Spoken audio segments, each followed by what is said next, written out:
আচ্ছা, আজকে আমরা শুরু করছি পড়াতে স্টেটস অফ ম্যাটার। দেখো এখানে আমরা এতদিন ধরে পড়ে এসেছি যে সেখানে different types of inter molecular force of attraction আছে। একটা পড়েছি ভ্যান ডের ওয়াল ফোর্স। সেটা কি জিনিস গো?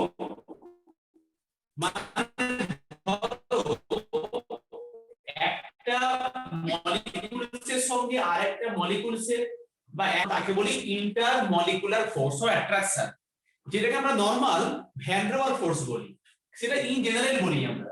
তাহলে এই যে different types of inter molecular force, আমরা এটাকে তিনটে ভাগে ডিভিশন করছি এখানে আপাতত। একটাকে বলছি dispersion force or London force. The London is not the place, it is a scientist name. So dispersion force or London force. Another is the dipole force. Another is dipole induced dipole force. তো আমি এক একটা বুঝিয়ে দিচ্ছি। ফার্স্টে কি লিখেছি এখানে dispersion force or London force. এটা মানে কি দেখো, তুমি প্রিপেয়ার নয় এখন, ক্লাসের জন্য প্রিপেয়ার নাও, তো খাতা খুলে রেডি হও। দাদা দেখো এই dispersion force or London force এটা মানে কি, ধরো যখন দুটোই নন পোলার মলিকিউল থাকে বা দুটো অ্যাটম থাকে, ধরো হিলিয়াম নিয়ন দুটোই নন পোলার, বা ধরো একটা বললাম দুটো মলিকিউল ধরো নাইট্রোজেন নাইট্রোজেন, তার মানে এই ডিসপারশন ফোর্সটা তখনই অ্যাপ্লিকেবল হয় when the two molecular atom have the মানে no dipole, মানে দুটো মলিকিউল নন পোলার। মানে ধরো আমি এই একটা মলিকিউল নিয়েছি আর একটা এই একটা মলিকিউল নিয়েছি, বা এই একটা অ্যাটম নিয়েছি এই একটা অ্যাটম নিয়েছি। ধরো আমার এখানে একটা নিউক্লিয়াস আছে আর এখানে নিউক্লিয়াস আছে, তাহলে এই যে একটা অ্যাটম আর এই যে একটা অ্যাটম যেখানে কোনো চার্জের ডিফারেন্সিয়েশন নেই, তাহলে এদের মধ্যে যে ইন্টারঅ্যাকশন তাকে বলি আমরা ডিসপারশন ফোর্স। যেটা আমরা এতদিন পড়ে এসেছিলাম যে ধরো একটা গ্যাসিয়াস মলিকিউল, সেখানে পড়েছিলাম যে এদের মধ্যে ডিসটেন্স বেশি থাকে, ইন্টারঅ্যাকশন কম হয়। যেখানে আমরা ছোটবেলায় পড়তাম মনে আছে যে সলিড বলে সেই সোলার বল দিয়ে অ্যাক্টিভিটি করতে টিচাররা ক্লাস 5 এ 6 এ পড়ে, যে গ্যাসের জন্য আমরা এরকম করে সোলার বল আটকে দেখাতাম অ্যাক্টিভিটি করে, যে যেখানে অ্যাটম গুলো অনেক ক্লোজার সেখানে আছে। আর যখন সেখানে লিকুইড হয় সেখানে এরকম পড়েছিলাম যে একটু ডিস্টেন্স থাকে এরকম করে। আর যেখানে গ্যাস হয় সেখানে পড়েছিলাম না যে এরকম এরকম করে আছে। কি এটা জানো, পড়েছো ক্লাস 3 তে? এটা হচ্ছে সলিডের জন্য ছিল, এটা তোমার গ্যাসের জন্য ছিল, সরি এটা ধরো লিকুইডের জন্য ছিল, আর এটা তোমার হচ্ছে গ্যাসের জন্য ছিল। এটা কি ছিল, একটা অ্যাটমের সঙ্গে আরেকখানা অ্যাটমের ডিসটেন্স অনেক ক্লোজার, তার মানে এখানে অনেক স্ট্রং ইন্টার মলিকুলার ফোর্স এভাবে পড়েছিলাম। তো এই যে জিনিসটা যেটা ছোটবেলায় পড়েছিলাম আমরা, যে এখানে অনেক কম distance, attraction greater, this is solid, this is liquid, this is gas, এই কথাটাকে আমরা এই ইন্টার মলিকুলার ফোর্সের ফার্স্ট ক্যাটাগরি দিয়ে আইডেন্টিফাই করতে পারলাম এখন, ডিসপারশন ফোর্স। যেখানে এই অ্যাটমগুলোর মধ্যে কোনো পার্মানেন্ট ডাইপোল নেই। ডাইপোল মানে কি, আমরা কেমিক্যাল বন্ডিং এ পড়েছি ডাইপোল মোমেন্ট, যে কিছু কিছু মলিকিউল আছে যে মলিকিউলের মধ্যে একটা পোলারিটি ডিফারেন্স থাকে। যেমন ধরো লিখেছি আমরা HCl, এখানে HCl এর মধ্যে একটা কোভ্যালেন্ট বন্ড থাকে কিন্তু Cl টা বেশি নেগেটিভ বলে নেগেটিভ হয়ে যায়, কিন্তু এখানে কোনো এরকম চার্জ নেই, মানে দুটোই নন পোলার, দুটো অ্যাটম, এখানে কোনো এরকম পোলারিটি নেই এই কম্পাউন্ডের ক্ষেত্রে। তখন এসে তোমার dispersion force. Dispersion force or London force means the two non-polar atom or two non-polar molecule এর মধ্যে যে ইন্টারঅ্যাকশন থাকে তাকে বলি আমরা dispersion force or London force, যেটা আমরা নরমালি পড়েছি সলিড গ্যাসের ক্ষেত্রে। এটা নিয়ে কোনো সমস্যা আছে বুঝতে? ভালো করে ফার্স্ট পয়েন্টটা, এগুলো থেকে কোশ্চেন কি আছে জানো তো, জাস্ট এক লাইন করে লেখা আর কিছু নয়, হ্যাঁ খালি এক লাইন করে বুঝে নেবে। তাহলে ফার্স্ট এর পয়েন্টটা বুঝে নাও, ডিসপারশন ফোর্স আর লন্ডন ফোর্স। স্যার তাহলে N2 Cl2 এগুলো সব লন্ডন ফোর্স থাকবে এর মধ্যে? N2 Cl2 কেন, এই পৃথিবীর সমস্ত অ্যাটম যারা সলিড, যারা লিকুইড, যারা গ্যাস, সবের মধ্যে এই ফোর্স গুলি আছে, মানে যেগুলো পোলারিটি নেই, যেগুলো নন পোলার, N2Cl2 Br2 I2 sodium potassium rubidium francium beryllium magnesium copper zinc manganese iron cobalt for any atom মানে একটা আয়রনের সঙ্গে আরেকটা আয়রনের অ্যাটমের যে ইন্টারঅ্যাকশন একটা নাইট্রোজেনের সঙ্গে আরেকটা নাইট্রোজেন অ্যাটমের যে ইন্টারঅ্যাকশন সেটা হচ্ছে ডিসপারশন ফোর্স মানে যে সমস্ত আছে আমাদের চারপাশে সেগুলো সব হচ্ছে মানে যেখানে কোনো পোলারিটি নেই সেই সমস্ত ক্ষেত্রে ডিসপারশন ফোর্স যারা নন পোলার তার মানে তোমার এখানে দুজনেই কিন্তু নন পোলার কারা সেটা আমি এখানে বলবো না আমরা কেমিক্যাল বন্ডিং এ পড়েছি যে কারা পোলার কারা নন পোলার টপিকের নাম হলো ডাইপোল মোমেন্ট নন পোলার মলিকুলস আর এটাও একটা নন তাহলে চার্জটা কোথা থেকে এলো এটা তো নিউক্লিয়াসের চার্জ এটা পজিটিভ সাইন নয় এটা নিউক্লিয়াসটা আছে বেসিক্যালি একটা অ্যাটম আর এটাও তোমার হচ্ছে একটা নন পোলার তাহলে দুখানা নন পোলারের মধ্যে যে ইন্টারঅ্যাকশন হচ্ছে সেটা হচ্ছে ডিসপারশন ফোর্স যেটাকে আমরা নরমালি বলি এতদিনে পড়ে আসছিলাম যে ইন্টারঅর্বিটাল ফোর্স মানে পড়ে আসছিলাম না যেটা নরমালি বলতাম আমরা এই দুটো এখনো পড়িনি আমরা এটাকে নিয়ে কথা বলে এসেছি কিন্তু নামটা এটা আমরা শিখিনি আমরা আগে শিখেছি intermolecular force of attraction or van ডের ওয়ালস অ্যাট্রাকশন এখন বুঝতে পারলাম যে ওই কথাটা মানে হচ্ছে এই স্পেসিফিক করে এটা বলা হচ্ছে বোঝা যাচ্ছে তাহলে নাম্বার 1টা ক্লিয়ার হলো সবার কাছে আচ্ছা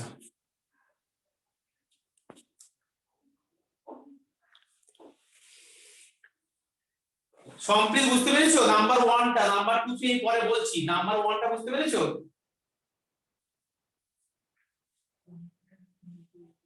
হ্যাঁ কোহেন বল এগুলো হোমোঅটোমিক মলিকিউলস এর মধ্যে একদম তাই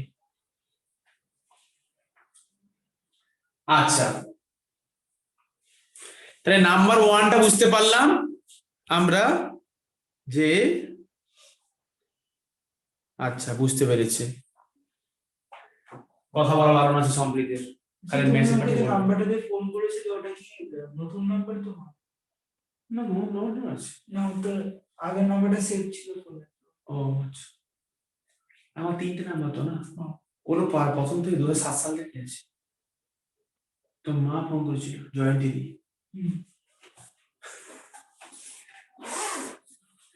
ফোন হোল্ডে রেখে দিয়েছি ঠিক আছে পরে বের করো পড়ে নাও পরে দেওয়ার সময়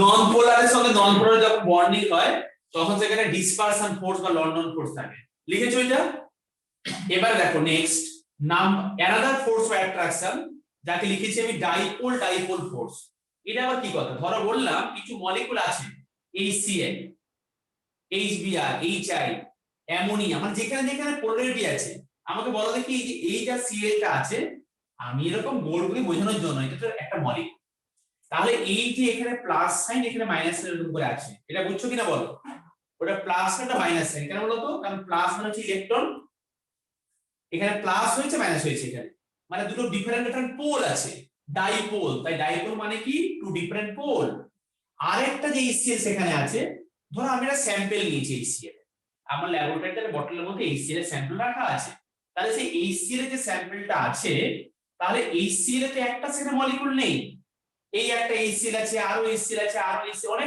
HCl সেখানে আছে তাহলে একটা HCl এর সঙ্গে আরেকটা HCl এর যে ইন্টারঅ্যাকশন হয় সেই ইন্টারঅ্যাকশনকে আমরা বলি ডাইপোল ইন্টারঅ্যাকশন মানে দেখো এর প্লাস এর মাইনাস আর এর সঙ্গে আবার একটা H প্লাস মানে এই যে ডেল্টা প্লাস এর ইন্টারঅ্যাকশন থাকে ডেল্টা মানে পার্সিয়াল নট কমপ্লিটলি পজিটিভ আর নট কমপ্লিটলি নেগেটিভ কারণ তুমি জানো এই কম্পাউন্ডটা covalent compound H non metal chlorine non metal so compound the covalent compound কিন্তু এই কোভ্যালেন্ট কম্পাউন্ডের মধ্যে ইলেকট্রোনেগেটিভিটি ডিফারেন্সের জন্য একটা পার্সিয়ালি পজিটিভ এবং নেগেটিভ চার্জ তৈরি হয়েছে যেটাকে আমরা ডাইপোল মোমেন্ট বলি এখানে একটা পার্মানেন্ট ডাইপোল আছে সো এই কম্পাউন্ডটা পোলার মলিকুল কেন কি না এখানে একটা পার্মানেন্ট ডাইপোল আছে মানে একটা পার্মানেন্ট ডাইপোল আছে এই কম্পাউন্ডের মধ্যে দুটো ডিফারেন্ট পোল থাকে পার্মানেন্টলি আছে ওটা তুমি আমি ক্রিয়েট করে দিই এটা ইনবিল্ট কম্পাউন্ডের মধ্যে আছে তাহলে এই কম্পাউন্ড যে পোলার মলিকুল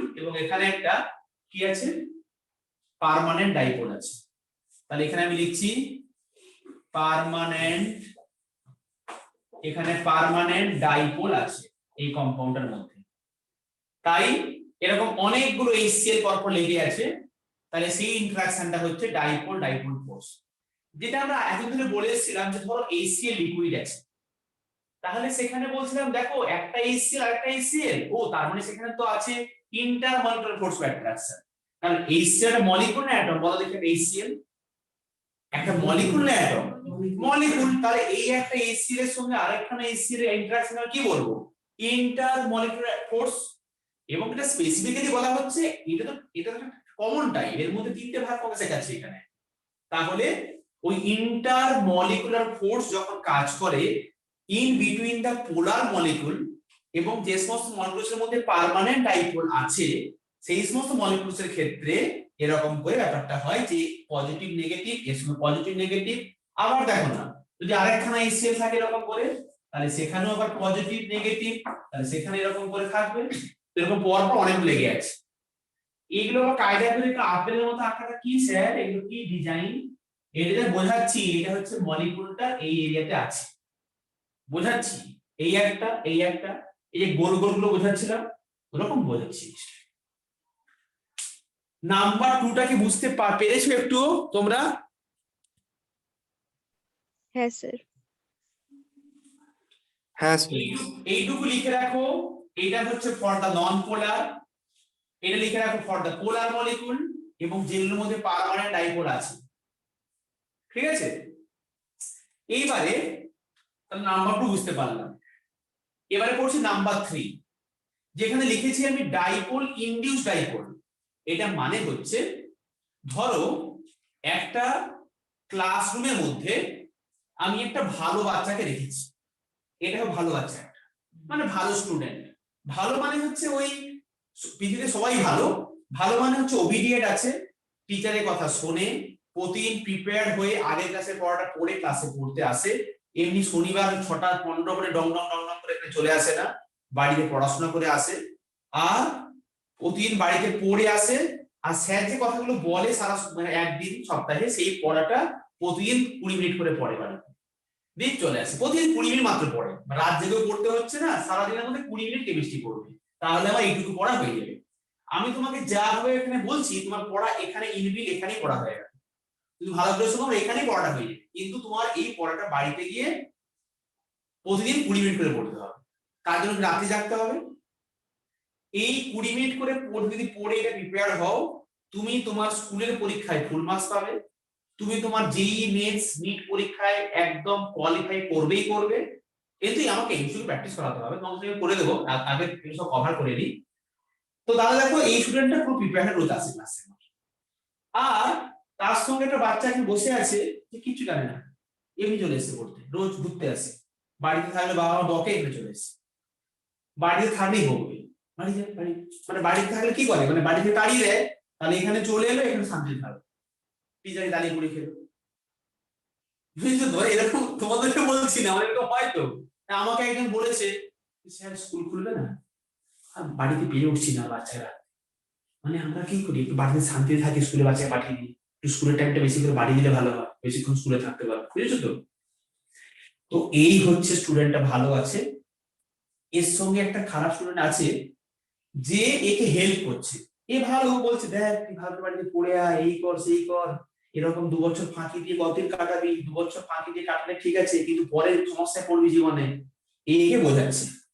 দিয়ে এ খারাপ ছিল, কিন্তু একে বুঝিয়ে বুঝিয়ে রোজ বোঝাতো, বাসে ট্রেনে মেট্রোতে রাস্তায় সব বোঝাতো সবসময়, বুঝিয়ে বুঝিয়ে এই ভালো স্টুডেন্টটা খারাপটাকে বাগে নিয়ে এসছে, ওর মতো করে নিয়েছে দেখতে।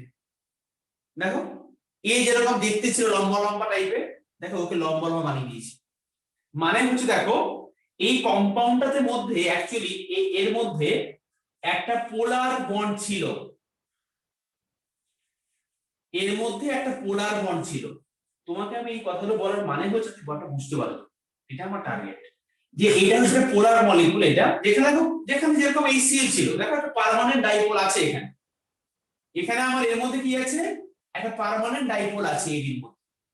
আর এই কম্পাউন্ডটা কি গো, এটা লিখে রাখো, এটা হচ্ছে নন পোলার,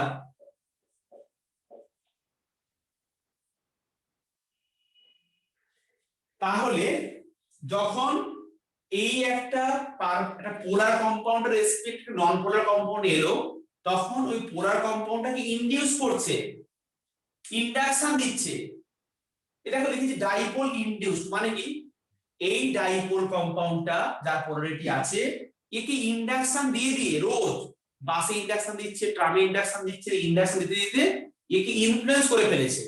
দিয়ে দেখো এই নন পোলার মলিকিউলটার মধ্যে কিন্তু পজিটিভ নেগেটিভ একটা চার্জ তৈরি হয়ে গেল।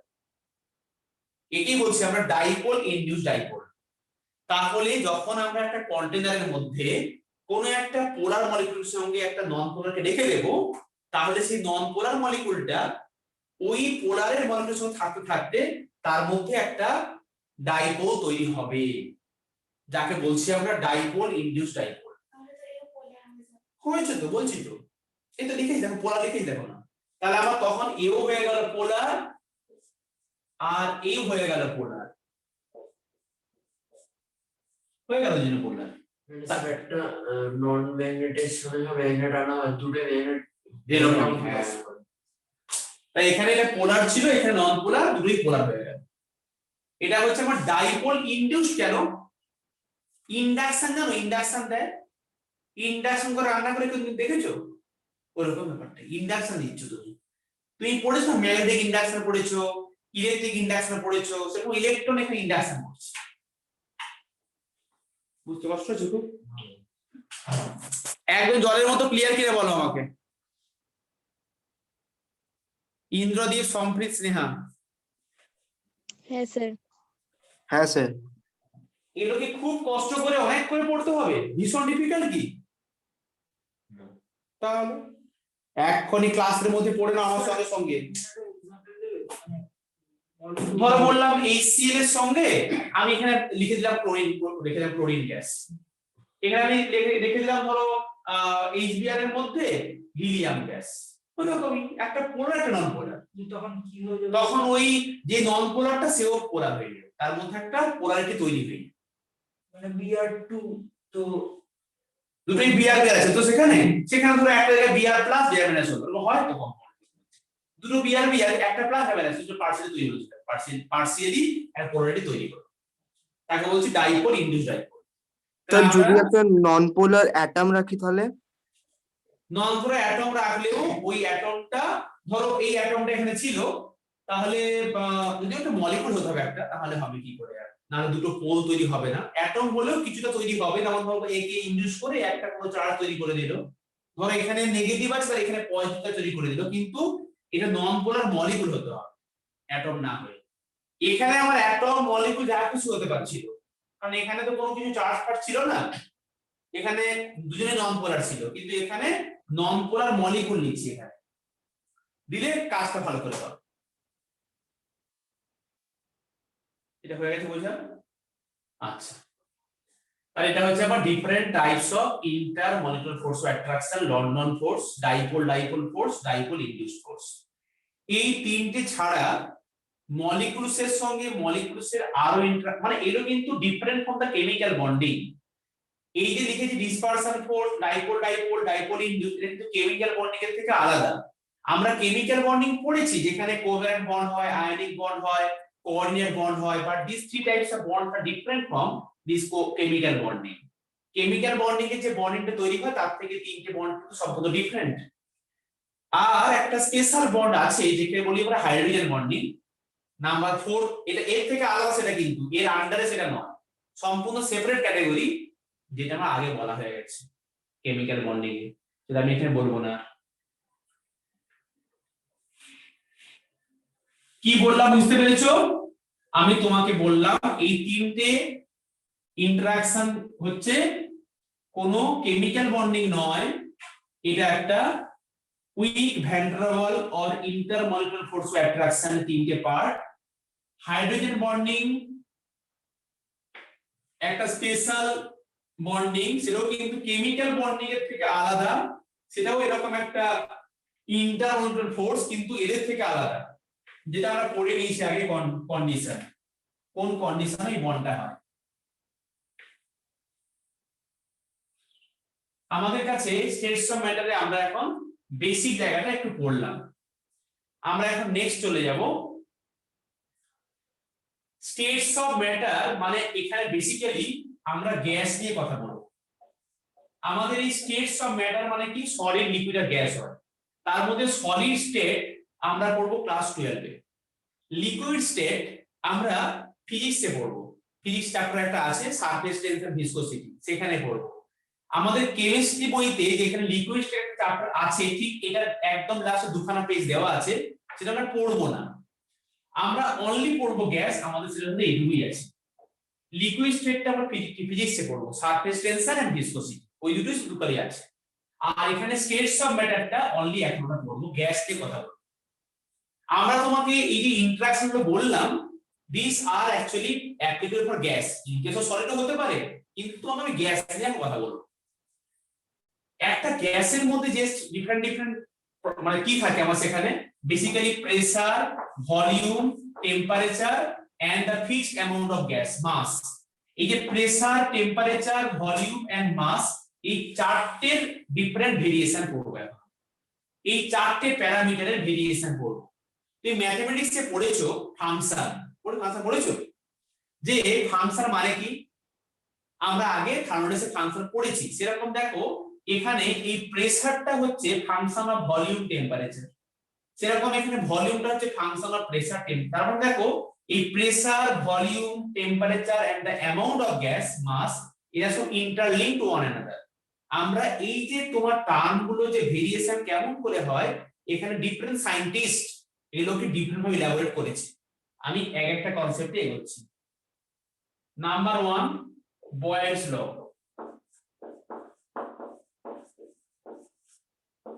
বয়েল সায়েন্টিস্ট এ বলেছে যে কোন একটা গ্যাসের volume inversely proportional with pressure at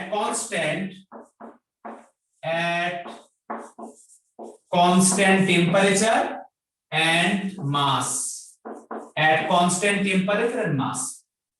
Volume of any gases inversely proportional with the pressure at constant temperature and amount of gas. যেখানে আমরা এই ক্লাস 11 এর পড়েছি chapter basic chemistry, first chapter basic concept of chemistry, সেখানে পড়েছি মোল concept, মোল। সেই আমরা মাসটাকে কিন্তু মোল দিয়ে লিখতে পারি। So basically that is the mole. This is one quantity that depends on mass, হতে পারে সেখানেও হতে পারে নাম্বার অফ মোলও হতে পারে, সেটা আমি বলছি জাস্ট মাস। তাহলে ভলিউমের সঙ্গে প্রেসার ইনভার্সলি প্রপোর্শনাল, বোঝা গেছে? এটা বয়েলস ল বলেছে। আর তখন কি constant, temperature and the mass is fixed. দেখো তাহলে v equal to k by p, যেখানে k একটা কনস্ট্যান্ট, যেখানে k একটা কি জিনিস, k হচ্ছে কনস্ট্যান্ট। কারণ তুমি জানো প্রপোর্শনাল সাইন থাকলে কনস্ট্যান্ট না ইকুয়াল হবে না, যাকে আমরা বলি প্রপোর্শনালিটি কনস্ট্যান্ট। এই k একটা কনস্ট্যান্ট ভ্যালু।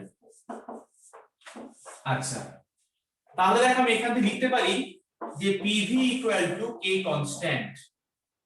তার মানে আমরা এটা বুঝতে পারলাম pv ইকুয়াল টু কনস্ট্যান্ট।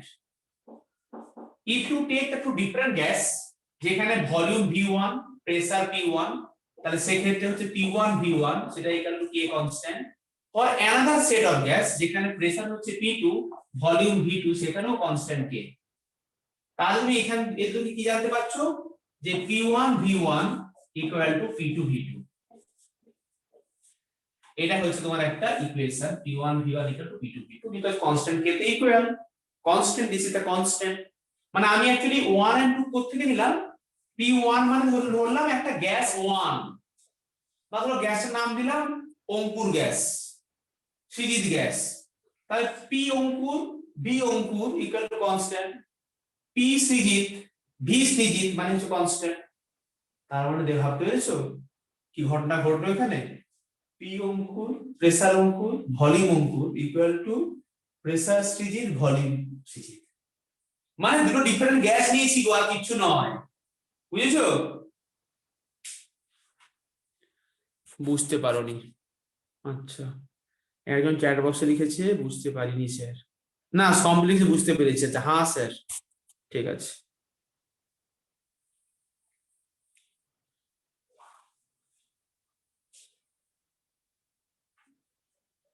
আজকে সবাইকে শীতে একদম বাজে ঘুমিয়ে গেছে।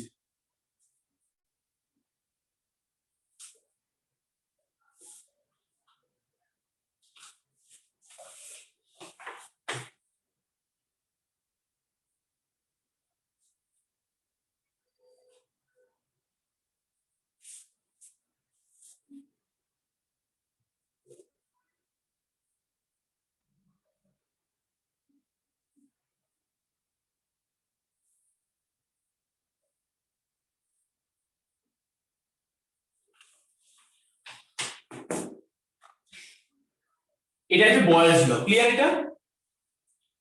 এবার দেখো তোমাকে আমি নেক্সট ল শেখাবো, তার নাম হচ্ছে চার্লস ল।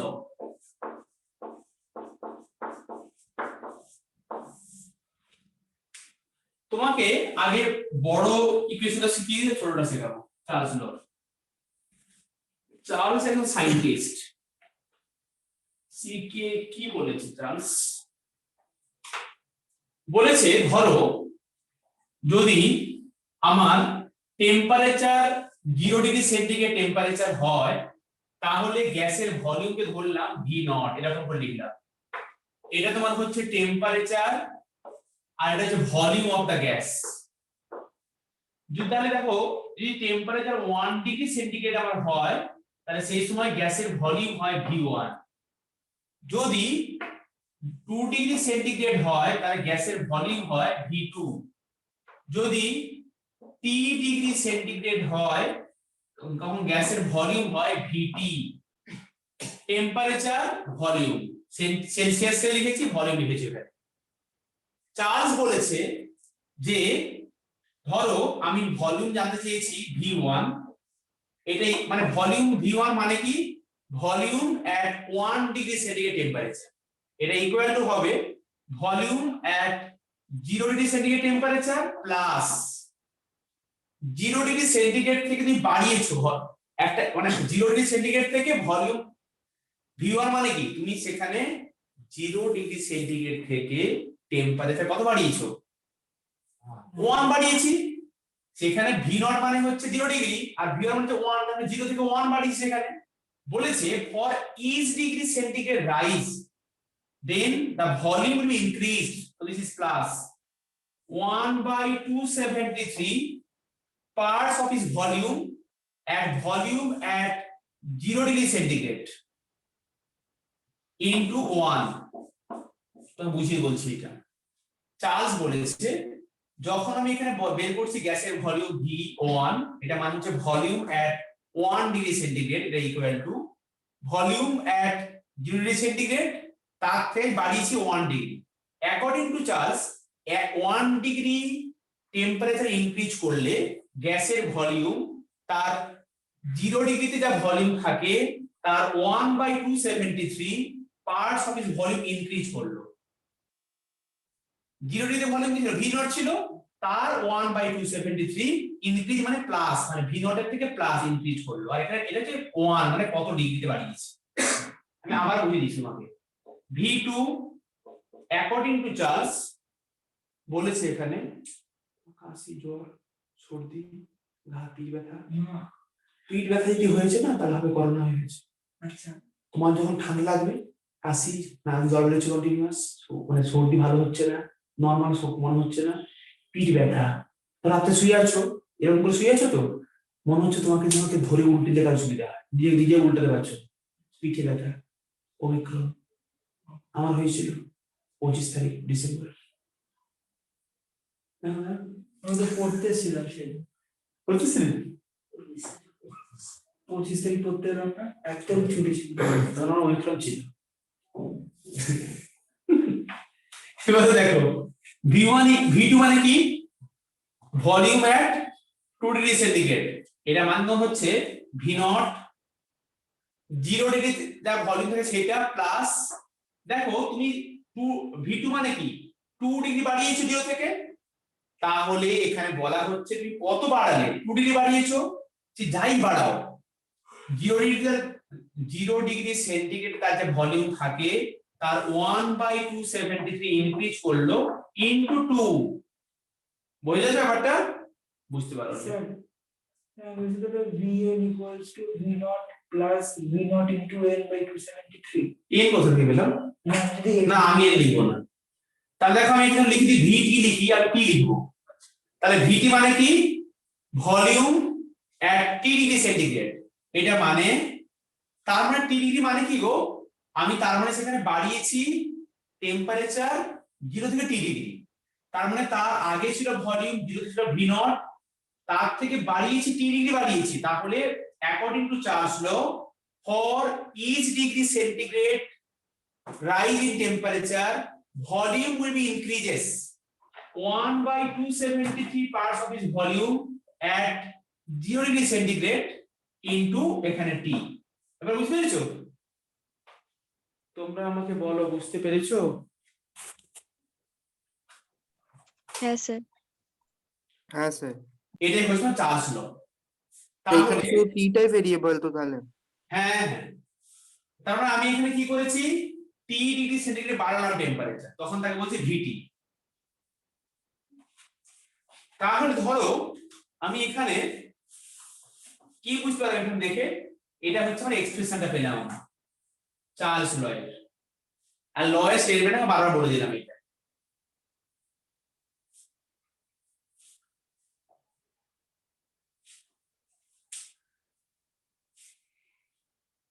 তোমাকে আমি গ্রাফগুলো ড্র করিনি এখন, গ্রাফগুলো সব ড্র করব আগেগুলো। তাহলে এটা হচ্ছে ধরো আমি এখানে বললাম ভি আমি পুট করছি এখানে -273 ডিগ্রি সেন্টিগ্রেড। এটা মানে কি? তার মানে আমি 0 থেকে টেম্পারেচার কমালাম। 4 উপরে যদি কমাই তাহলে প্লাস হবে, যদি বাড়াই তাহলে ইনক্রিজ করবে, কমালে মাইনাস হবে। তাহলে 0 ডিগ্রি সেন্টিগ্রেড যে ভলিউম থাকে সেইটা, তারপরে কি লিখবো এখানে তাহলে? Minus V not into 273 by 273। এটা বোঝা গেল?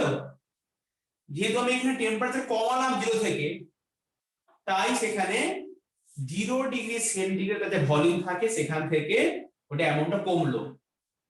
তাই বলা হয়েছে স্টেটমেন্টে যে স্যার এই জন্য কি টেম্পারেচার -273 ডিগ্রি হয় না? এটা বলে দিচ্ছে এখন এটা। তা দেখো তো এখানে কি হচ্ছে করলে? ভি নট কমন দিলে কি থাকছে? 1 - 1। দেখো না, আমি যদি ভি নট কমন নিই, এখানে আমার হচ্ছে 1 - 1 মানে 0। 0 ইনটু ভি নট মানে কি? 0। তাহলে পুরোটাই 0 হয়ে গেল এখানে। তার জন্যই বলা হচ্ছে -273 ডিগ্রি সেন্টিগ্রেড টেম্পারেচারে the volume of any gas becomes 0.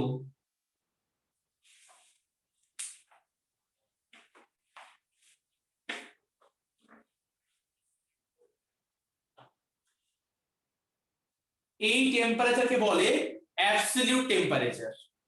এই -270 কে বলে অ্যাবসলিউট টেম্পারেচার। তুমি যখন 9 10 পড়েছো টুল করে, এটা গ্রাফ অবশ্য পড়েছো, সব ছিল চার্লস ল পড়াশোনা 9 10 ছিল। মাথা খারাপ করে টিচার মুখস্থ করাতো, মুখস্থ কর, মাথা ধরে মুখস্থ করাতো। কিছু বুঝতাম না, চার্লস ল স্টেটমেন্ট মুখস্থ হয়েছে একদম, মানে শুধু শুধু মুখস্থ করাতো, কিচ্ছু বুঝতে পারতে না। বুঝতে পারোনি? কষ্ট হচ্ছে একটু আমার।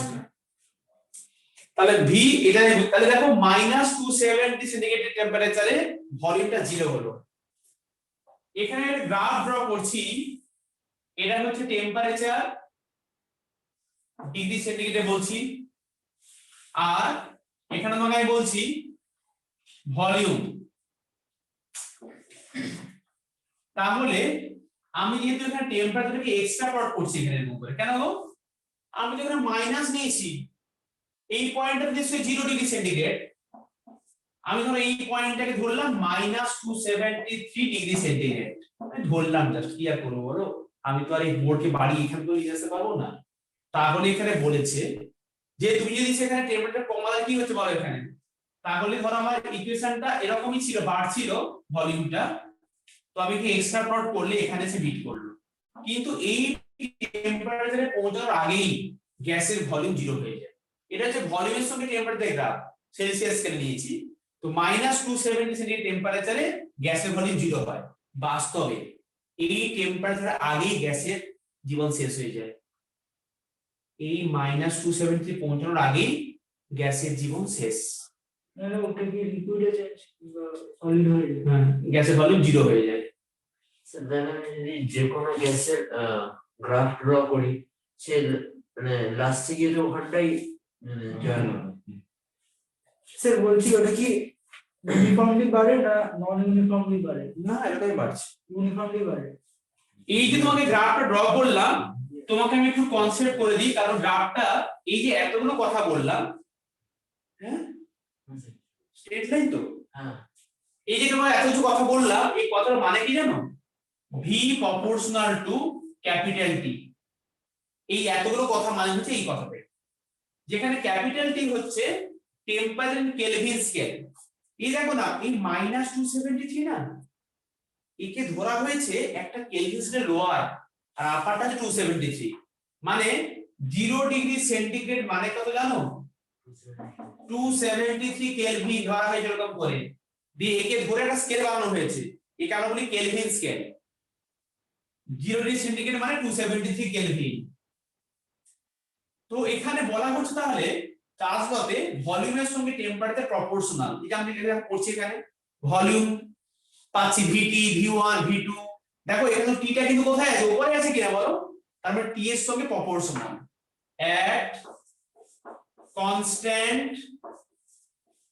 at constant কি? at constant pressure and mass।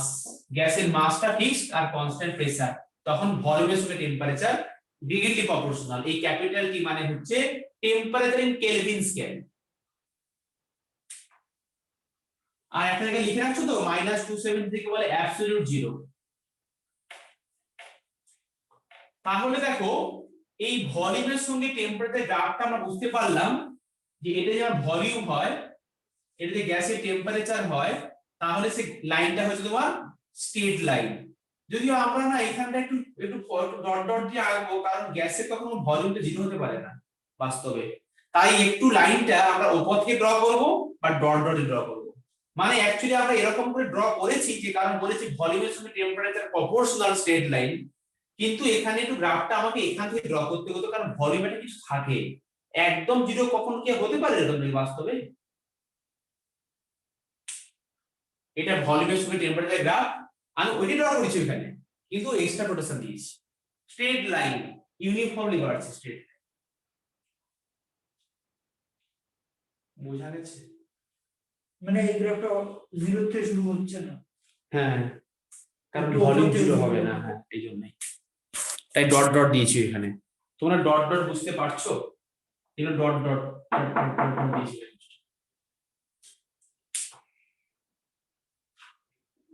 সম্প্রীত, Sneha আর ইন্দ্রদীপ, অঙ্কুর, শ্রীদীপ আর হচ্ছে মোনালিকা, শুভ লগ্না। আর আজকের ক্লাসে তোমার জয়েন করেনি আয়ুষ, দেবরাজ, নীলাদ্রি, সংস্কৃতি আর সুশান্ত তো অনেকদিন আগে থেকে জয়েনটা বন্ধ করে দিয়েছে। এটা মুছে দেবো? আচ্ছা, তোমাকে আমি একটু আগে যে লিখেছিলাম বয়েলস ল, তার গ্রাফ গুলো একটু মিস করে গেছি, তোমাকে আমি সেই গ্রাফ গুলো এখন আঁকাবো। তোমরা ওই গ্রাফ গুলো একটু এঁকে নেবে। কিসের গ্রুপ? V1/T1 সব বলবো। আচ্ছা দেখো, তাহলে এখানে দেখো আমরা এখানে বয়েলস লতে কি পড়লাম? ভলিউমের সঙ্গে প্রেসার ইনভার্সলি প্রপোর্শনাল। আগেরটা পড়েছি, একটু আগের দেখো ড্র করছি, আমি গ্রাফটা মিস করে গেছি। তাহলে দেখো আমি যেরকম করে গ্রাফ ড্র করি, এখানে প্রেসারের সঙ্গে ভলিউম ইনভার্সলি প্রপোর্শনাল। তো এই বেশি করে প্রেসারে ভলিউম কমে যাবে, তাই এই গ্রাফটা হচ্ছে রেক্টেঙ্গুলার হাইপারবোলিক গ্রাফ। প্রেসারের সঙ্গে ভলিউম, এই গ্রাফটা পেলাম ইনভার্সলি প্রপোর্শনাল গ্রাফ।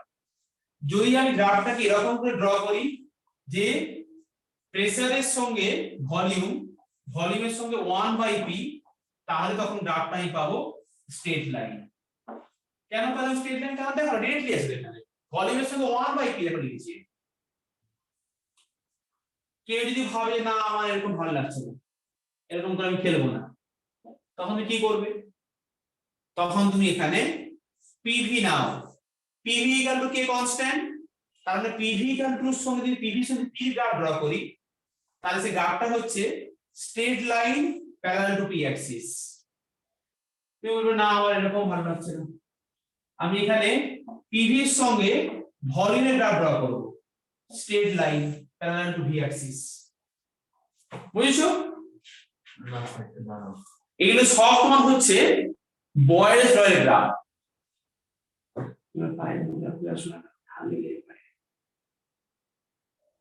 বুঝেছো? মেয়ে ঠান্ডা আছে।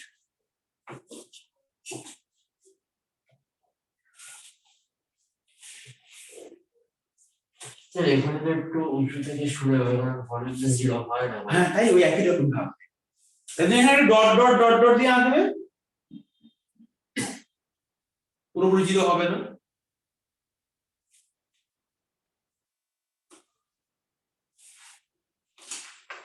আচ্ছা, তাহলে আমরা এখন বুঝতে পারলাম বয়েলস ল এন্ড চার্লস ল। আমরা এখন কম্বাইন ল করব। হেডিং দাও। হ্যাঁ না বুঝছি না, ভালো করে ড্র করো আগে গ্রাফগুলো।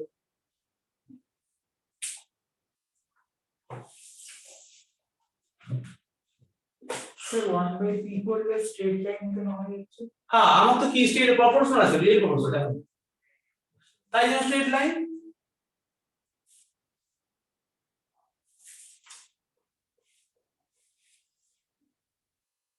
PLD rectangular hyperbola really inverse proportional, inverse হলে হাইপারবোলা হবে। ইনভার্স দিতে এটা ওখানে এই সাইড তো নিচে, এই সাইডে ডাবল পিভি, এই সাইডে হচ্ছে সেটা পড়বে গেছে। তোমরা এখন জিজ্ঞাসা গেছে বাবা আর মাছ এখানে পড়ি এলাম হ্যাঁ পড়াছিল অনলাইনে অনলাইন পড়াই। তুমি বাড়ি থেকে অনলাইনে পড়ে বেরোবে? এখানে নেই, বাড়িতে এসে না না স্যার অ্যাপয়েন্টমেন্টে কোভিড হয়েছে তাই।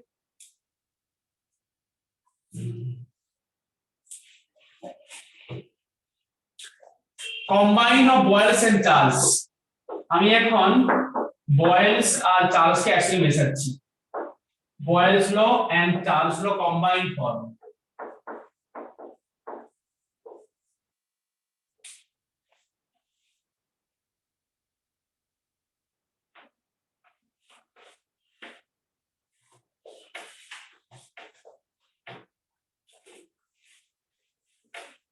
স্যার চার্লস ল তো বললে হলো না যে v1/t1 = v2/t2।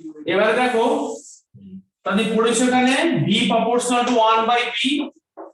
ওগুলো আমি কতবার বলবো জানো তোমরা তো, এগুলো তো আমার বেসিক, এগুলো থেকে কোশ্চেন থাকবে না, এদের ক্লাস এগুলো বলছি আমি, এগুলো থেকে কোনো কোশ্চেন থাকবে না ক্লাস 11 এগুলো বেসিকও বলে দিচ্ছি আমি।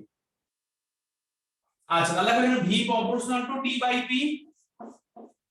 তাহলে v ইকুয়াল টু kt/p।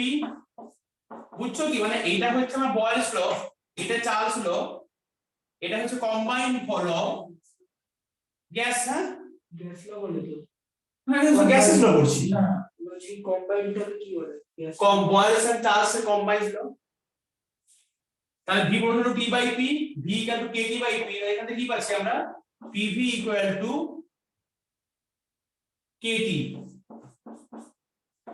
তাহলে এখান থেকে পাচ্ছি আমরা pv/t equal to k constant, pv/t equal to k constant. তাহলে p1 v1/t1 equal to k constant আর p2 v2/t2 equal to k constant. তাহলে p1 v1/t1 equal two p2 v2/t। এটা যে কম্বাইন, এখান থেকে অঙ্ক দিয়ে থাকতে পারে, দিয়ে যাবে, এটা ইকুয়েশন দিয়ে যাবে, ঠিক আছে? এটা কম্বাইন ফর্মুলা গ্যাসের।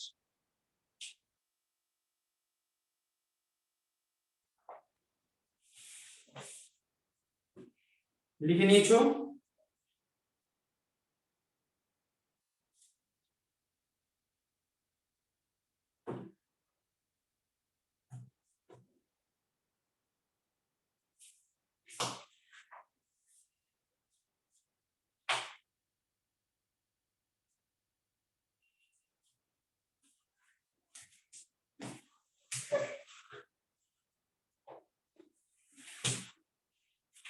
নেক্সট দাও এখানে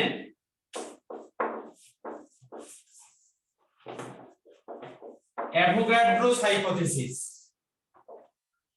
তুমি বেসিক কনসেপ্ট পড়েছো তুমি এটা? দেখ মুছে দেবো ওকে লেখা না।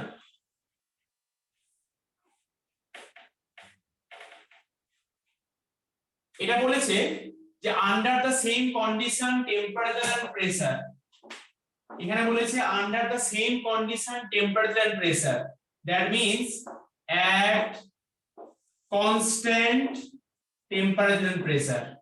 So under the same condition temperature and pressure, equal volume of all gases contain the same number of molecules. যেখানে v টা হচ্ছে ভলিউম, n টা হচ্ছে number of molecules, the number of mole. So under the same condition temperature and pressure, equal volume of all gases contain the same number of molecules. এটা বলেছি Avogadro's hypothesis. Clear? এবারে আমরা এই তিনটেকে এক করে আমরা আইডিয়াল গ্যাস ইকুয়েশনটা পড়বো এখন। নেক্সট হেডিং দাও, আইডিয়াল গ্যাস ইকুয়েশন, যাকে আমরা গ্যাস ল বলতে বলছো, গ্যাস ইকুয়েশন, এটা হচ্ছে আইডিয়াল গ্যাস ইকুয়েশন। যেখানে তুমি বুঝতে পারলে যে বয়েলস ল কি বলেছে, v প্রপোর্শনাল টু 1/p, যেখানে কনস্ট্যান্ট কোনটা, at constant temperature and mass,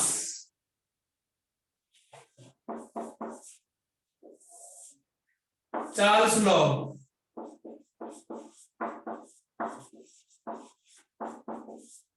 কি বলেছে, volume proportional to temperature at, একই কথাকে বারবার বলছি, at constant pressure and mass।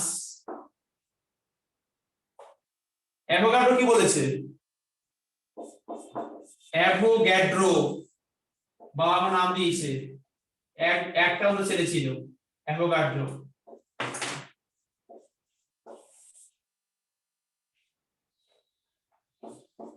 আলাদা করে নাম দিয়েছে এটা, v প্রপোর্শনাল টু n, কিন্তু তখন বুঝতে পারিনি যে না এত ফেমাস হয়ে যাবে। at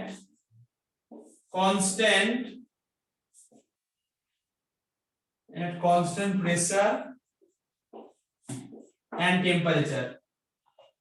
আমাদের সঙ্গে পড়তো তার নামটা ক্যান্ডি জারো, আমাদের সঙ্গে পড়তো ক্লাস 12 এ, আমি যখন পড়তাম স্কুল লাইফে মনে পড়তো তার নামটা, তার নামটা ক্যান্ডি জারো। ক্যান্ডি জারো, ক্যান্নি ক্যান্নি কেন্ন হয় না, সেখান থেকে কেন্নি, ক্যান্ডি জারো।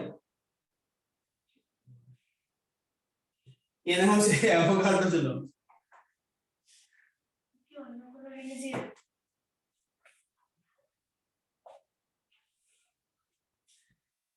বয়েলস ল, চার্লস ল, অ্যাভোগাড্রো ল, তিনটে লিখেছি, তুমি তিনটে একসাথে করো এবারে।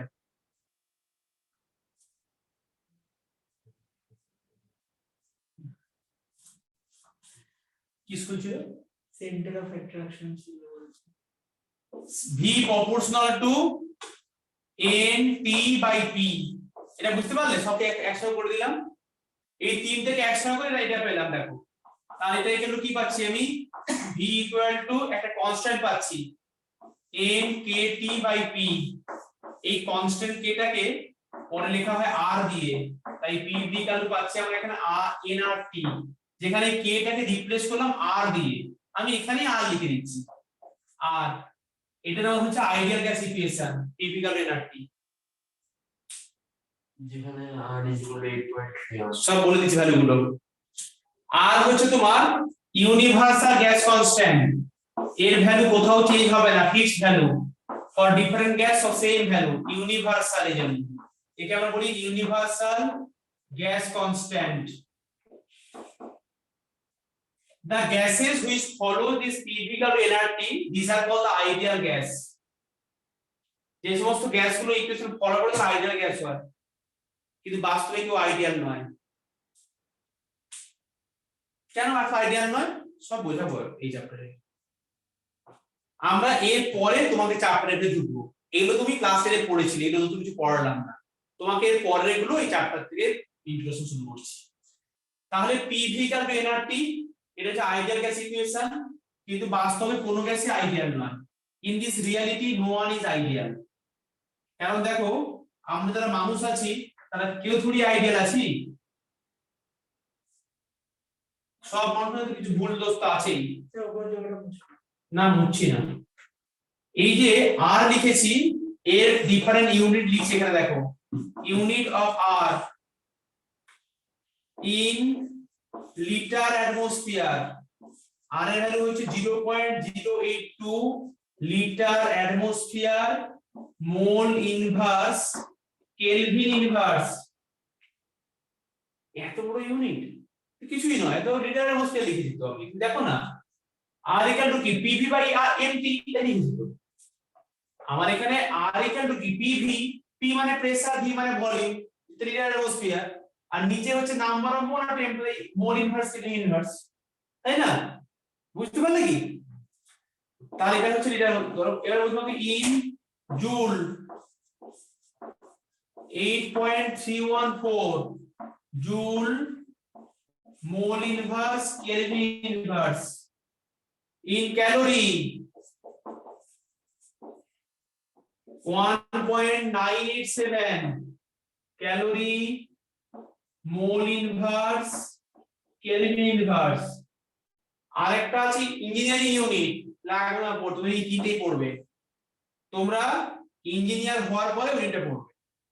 এখন তোমরা হচ্ছে ইঞ্জিনিয়ার নও, তাই তোমাকে ইটিতেই পড়বে। এই তিনটে ইউনিট ওই 4 নম্বরে আর নেই হয়ে গেছে।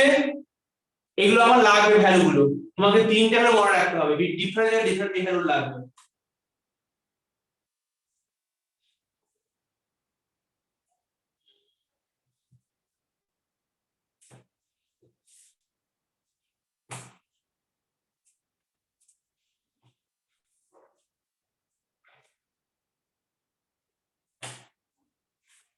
তোমাদের খুব কষ্ট হচ্ছে পড়তে ইন্দ্রদীপ? না স্যার,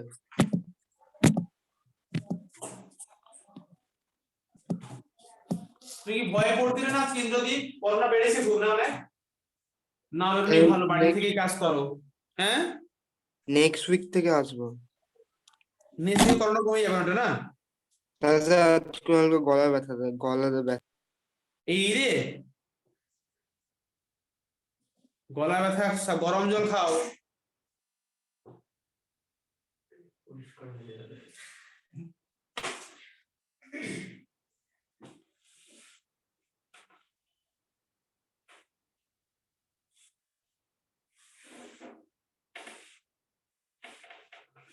স্যার আমরা আসছিলাম বাসে, আমাদের একটা লোক বলছিল আমার না জ্বর জ্বর লাগছে, আমি না করে তাকিয়ে আছি। আর লোকের কাছে অঙ্কুর বলছে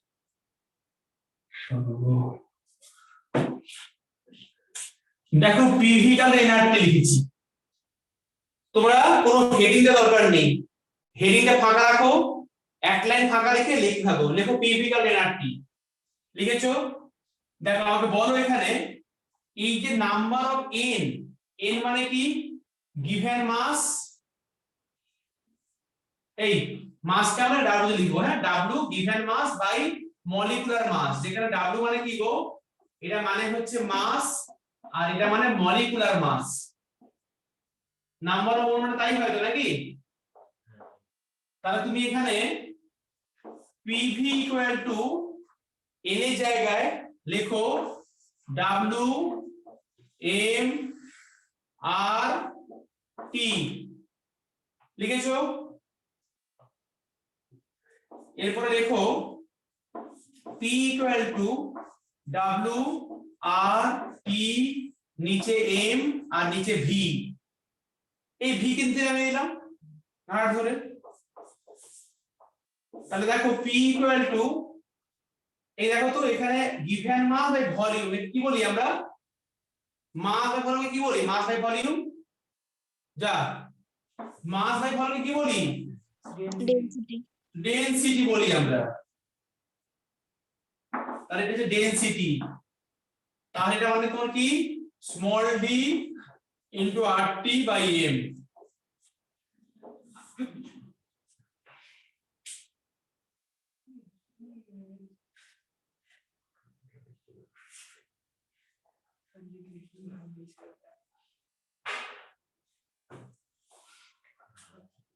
আমরা রিলেশন পেলাম প্রেসারের সঙ্গে ডেনসিটির। তাহলে উপর যদি ফাঁকা থাকে হেডিং সেখানে লিখে রাখো relationship between pressure and density, P equal to dRT by M বা D equal to density equal to PM by RT, তোমার যা ইচ্ছা। এখান থেকে অঙ্ক থাকবে,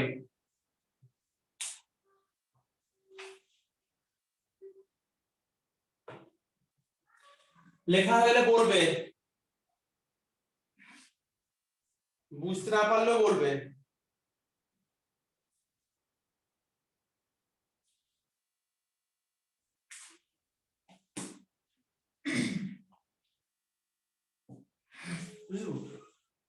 আচ্ছা স্যার এক সেকেন্ড আসছি।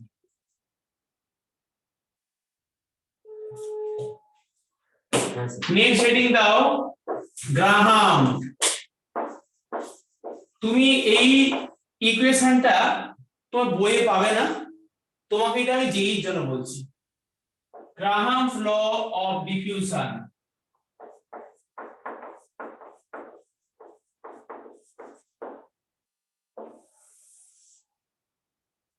তুমি সেটা ডিফিউশন মানে জানো, তুমি কি জানো ডিফিউশন মানে আছে, হ্যাঁ ও তো এই ওইটা খুব ভীষণ ভালো বই মাইক্রোওয়েভ। তুমি ঘরের কোনো একটা তুমি ধূপি জ্বাললে স্মেল ধরে এখানেও পেয়ে গেলে, একজন লোক বডি স্প্রে মারলো তুমি গন্ধ এখানে পেয়ে গেলে। এই যে তোমার একটা good smell or bad smell you are reaching from the long distance, this is called the diffusion. কম ঘনত্বের দিক থেকে বেশি ঘনত্বের দিকে যাওয়া, কেন, যেখানে হাইয়ার সেখান থেকে লোয়ারে আসে, সরি বেশি থেকে কমাতে, হ্যাঁ তাকে বলছে ডিফিউশন। এবারে গ্রাহামস বলেছে কিছু কথা এই ডিফিউশন নিয়ে, বলেছে যে এই সমস্ত গ্যাসগুলো বেশ মোটাসোটা হয় তারা ভালো উঠতে পারে না, তারা চুপচাপ বসে থাকে এক জায়গায় ঘরের কোণে, আর যারা হালকা হয় তারা চারপাশে ঘুরতে থাকে। এটা সিম্পল বললাম, আমি এখন বলছি ব্যাপারটা, বুঝতে পারলে তো। গ্রাহামস ল বলেছে diffusion means, you know the diffusion means the particle move from the higher concentration to lower concentration। আমরা অসমসে উল্টোটা পড়েছি, অসমসে উল্টোটা হয়, বা ডিফিউশনে কি হয় হায়ার থেকে লোয়ারে আসে, মানে যেখানে হায়ার ডেনসিটি ওই সলিড পার্টিকেলটা সে স্প্রেড করে থ্রু আউট দা। কিন্তু স্যার অসমোসিসের সেমটাই তো হয়, কিন্তু সেম পারমিয়েবল মেম্বার।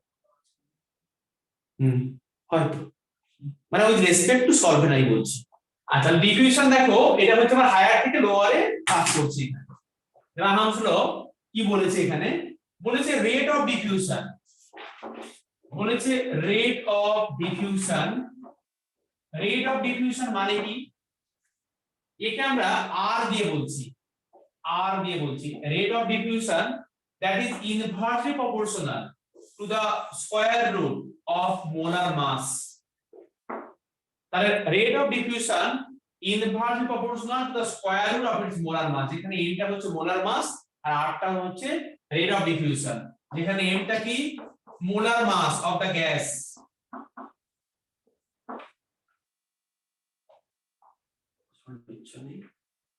তাহলে এখানে দেখো একটা গ্যাসের যে রেট, এই রেট মানে হচ্ছে লিখেছি আর, তো আমি আরটাকে আর ভালো বুঝিয়ে দিচ্ছি এখানে দেখো এটা, আচ্ছা পরে বুঝছি লিখে নিয়েছো।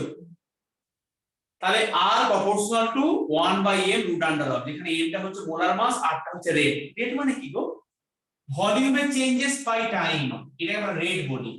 তুমি কোথাও লিখে দেবে, এটা ডান দিকে কোথাও লিখে দেবে বক্সের দিকে, যে রেট মানে হচ্ছে ভলিউমের যে এক্সচেঞ্জটা হচ্ছে পার টাইমে তাকে বলছি rate. Rate of the diffusion মানে হচ্ছে ভলিউমের যে মুভিংটা হচ্ছে তার বাই টাইম। আচ্ছা, তাহলে দেখো তো আমি এখানে প্রপোর্শন সাইন নিয়েছি মোলার মাসের সঙ্গে রেটের, রেট অফ ডিফিউশনের। তাহলে আমি এখানে লিখলাম R1 বাই R2, এটা মানে কি rate of diffusion of gas 1 by gas 2। তাহলে কনস্ট্যান্টটা কেটে যাবে কিনা বলো? আমি যদি কনস্ট্যান্ট নিয়ে করে দিই, রেশিও করে কনস্ট্যান্ট কেটে যাবে। তাহলে এখানে আমি লিখছি M2 বাই M1, এটা বুঝে কিনা আমাকে বলো? গ্রামামস ল থেকে আমি আর দেখালাম এটা, যেখানে লিখেছি R equal to K by M root under of K কে কেটে গেছে, এরকম হয়ে গেছে।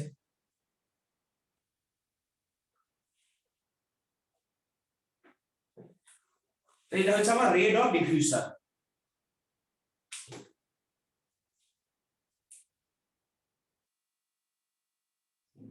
আচ্ছা, আমি একটু ইলাবোরেট করছি এটাকে। দেখো তাহলে এখানে কি লিখেছি না R1 বাই R2 এটা equal to root under of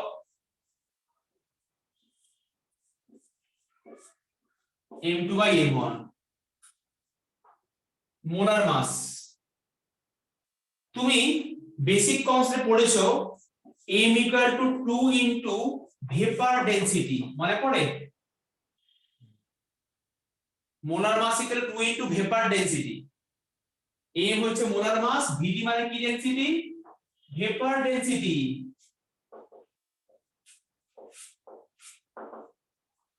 এই ভেপার ডেনসিটিকে VD লেখা হয় বা ক্যাপিটাল ডি লেখা হয়। এই ভেপার ডেনসিটিকে VD লেখা হয় বা অর ক্যাপিটাল ডি লেখা হয়। তাহলে দেখো তো আমি যেখানে মোলার মাস থেকে বসিয়ে দিই ভেপার ডেনসিটি কি হবে? M মানে 2D, 2D2 বাই 2D1, তাহলে D2 বাই D1, বুঝে গেল? এইটুকু বুঝবে। মোলার মাস মানে 2 into vapour density, vapour density মানে ক্যাপিটাল ডি, তাই 2 2 কেটে গেলে অনলি D2 D1 থাকলো, আর 2 রেখে দেবে, কেটে দিলাম। এবার তুমি মনে রাখো vapour density and normal density they are proportional. তাহলে আমি এখানে লিখতে পারি D2 বাই D1 এরকম। এরকম লিখলাম কেন? কারণ কি না ক্যাপিটাল ডি মানে vapour density R normal density they are proportional, তাই ইকুয়াল করে দিচ্ছি। আমি রেশিও করছি।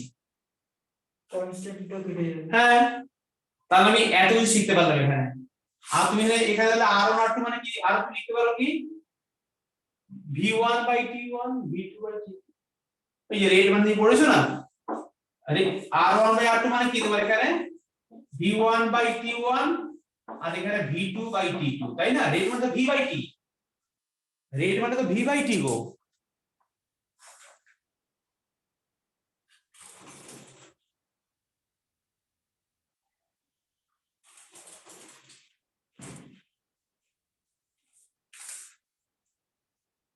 তো লিখেছো?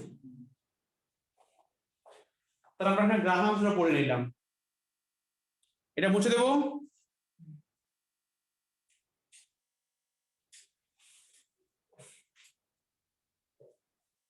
আমরা নেক্সট পড়বো পার্সিয়াল প্রেসার, এটা মুছে দাও। তোমরা বুঝবে কেন? আমি বুঝবো, তোমরা লিখে রাখো, তোমরা বুঝবে না। তোমরা মুছে দাও, তো অনলাইনে যারা আছো।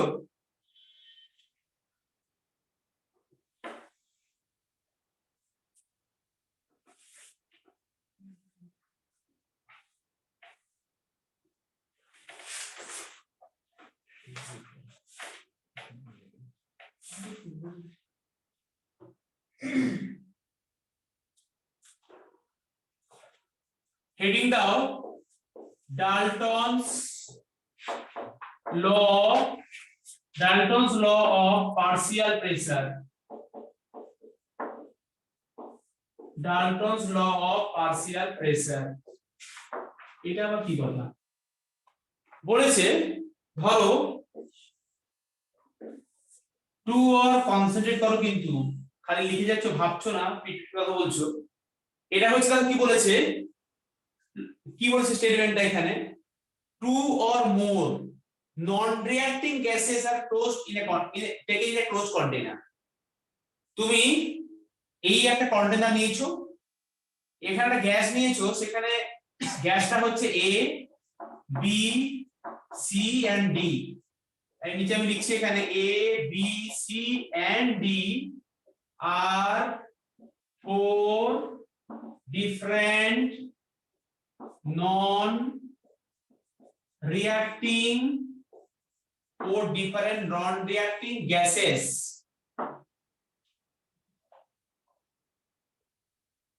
Four different non-reacting gases. Four different non-reacting gases. নিয়েছি এর মধ্যে। এবারে বলেছে ধরো যদি আমার এ এর প্রেসার হয় পিএ, বি এর প্রেসার হয় পিবি, সি এর প্রেসার হয় পিসি এন্ড ডি এর প্রেসার হয় পিডি, তাহলে এই যে পিএ পিবি পিসি আর পিডি এইগুলোকে বলছি আমরা পার্সিয়াল প্রেসার। এগুলোকে বলছি আমরা পার্সিয়াল, এই পিএ পিবি পিসি আর পিডি হচ্ছে partial pressure of gas ABCD. মানে পিএ মানে পার্সিয়াল প্রেসার অফ এ। তুলে কেন আমি অনলি প্রেসার বলবো না, এটা প্রত্যেক পার্সিয়াল কেন হলো, টার্মটা বোঝাচ্ছি কেন পার্সিয়াল হলো। যদি লেখো পিএ পিবি পিসি পিডি হচ্ছে partial pressure of four gases ABCD, বুঝেছো এটা? তাহলে পিএ হচ্ছে partial pressure, PB partial pressure.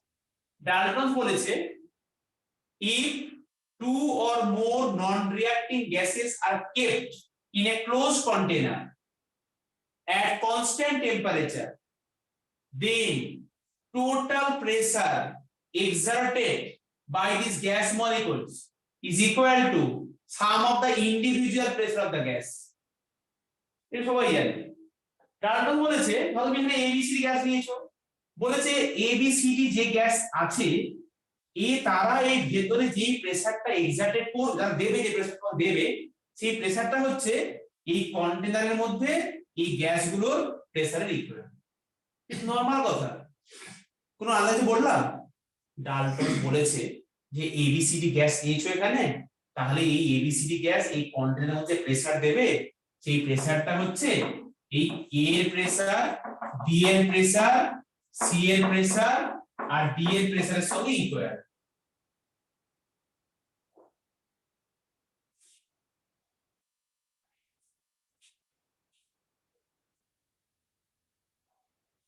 তাহলে এই পিটা হচ্ছে তোমার টোটাল প্রেসার, পি টোটাল, আর পিএ পিবি কি, এটা হচ্ছে পার্সিয়াল প্রেসার।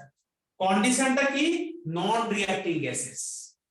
এখান থেকে এমসিকিউ এসেছে যেইটা আগেরবারে যেই মেন্সে তোমাকে এটা অনেক বড় অঙ্ক দিয়েছে, দিয়ে বেশি জায়গায় গণনা রেখে দিয়েছে ওরা, বেশি জায়গাটায় যেখানে দুজন রিঅ্যাকশন করে যাবে দিয়েছে, সেখানে HCl এন্ড অ্যামোনিয়া গ্যাসেস। তো সেখানে কিন্তু এই লটা অ্যাপ্লিকেবল হবে না, because HCl ammonia they are reacting gases. তার ফার্স্ট কনসেপ্টটা হচ্ছে নন রিঅ্যাক্টিং হতে হবে, দেয়ার ভায়োলেশন সেখানে হয়ে গেছে। তাহলে দেখো স্টেটমেন্টটা কি বলেছে বললাম, if two or more non-reacting gases are kept in a closed container at constant temperature, if two or more non-reacting gases are kept in a closed container at constant temperature, the total pressure of the gas mixture equal to sum of the individual pressure of the components. Total pressure of the gas mixture is equal to sum of the individual pressure of the gas component. At constant temperature, total pressure.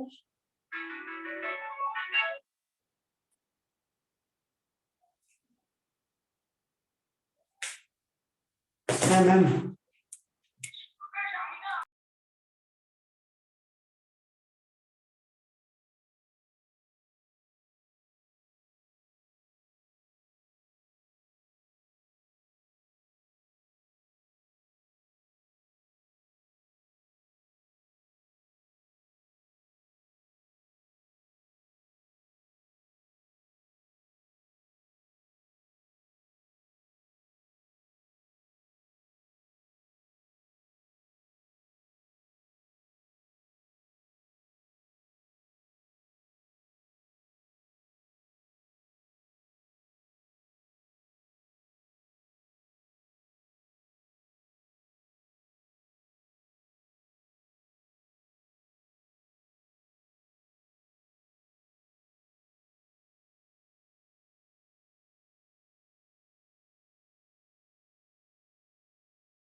তোমরা 1 second পুরোটা দেখো, যা যা বলেছি একটু দেখে নাও।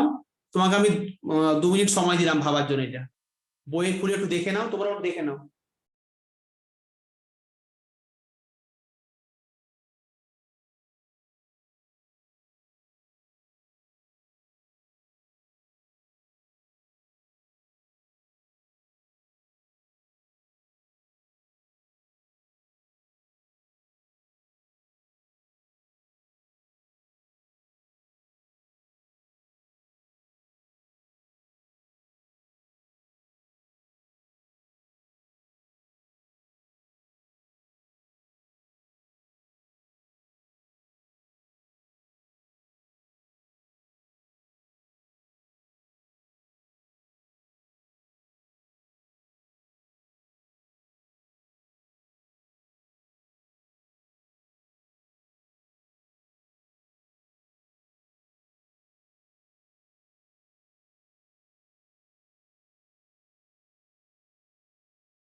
হ্যাঁ sorry, তোমরা তো দেখে নিয়েছো ভালো করে। আচ্ছা ওকে,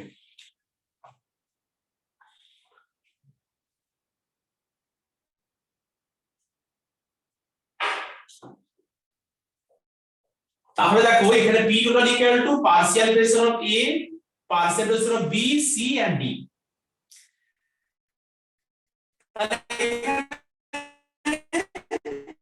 এটা হচ্ছে আমার ডালটনস লর পার্সিয়াল প্রেসার। ঠিক আছে, একটা ফর্মুলা লেখো এখানে। ধরো আমি এখানে কিছু একটা টোটালের মধ্যে কন্ট্রিবিউশন, মানে আমরা ইন্ডিভিজুয়াল বের করতে পারছি না, আমরা এখানে কিন্তু ইন্ডিভিজুয়াল গ্যাস এ বি বা সি বা ডি এর বের করতে পারছি না। আমরা এখানে এক একটা গ্যাসের যে বের করছি pressure with respect to total pressure actually, so that's why this is called the partial pressure. এই কথাটা কেন এসেছে পার্সিয়াল প্রেসার? পার্সিয়াল মানে হচ্ছে টোটালের প্রেসার রেসপেক্টে একটা প্রেসার, তাকে বলছি পার্সিয়াল প্রেসার। তাহলে দেখো partial pressure of any gas, ধরে বললাম PA, এটা ইকুয়াল টু টোটাল প্রেসার মানে P total into mole fraction of A।